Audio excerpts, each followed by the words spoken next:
বিদ্যালয়ে শিক্ষার্থীরা বিদ্যা অর্জনের জন্য আসে, কঠোর পরিশ্রম করে। এই সব করার পরেও দেখতে পাওয়া যায় কিছু শিক্ষার্থী শিক্ষা অর্জনে ব্যর্থ হয়।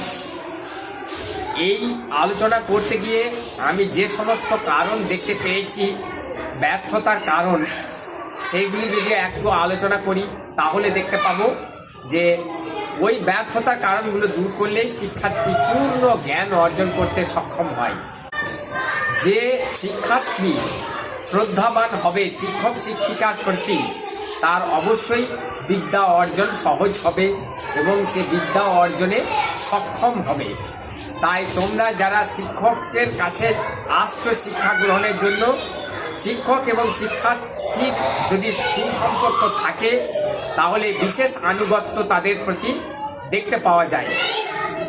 পূর্ণ সমর্পিত ভাব যদি না থাকে তাহলে একজন ছাত্র পুরোপুরি শিক্ষা অর্জন করতে সক্ষম হয় না, কোথাও তার ত্রুটি থেকে যায়। তার জন্য তোমরা মনে রাখবে শিক্ষক শিক্ষিকাদের প্রতি শ্রদ্ধাবান অবশ্যই হবে, তাহলে তোমরা জ্ঞান অর্জনে সক্ষম হবে।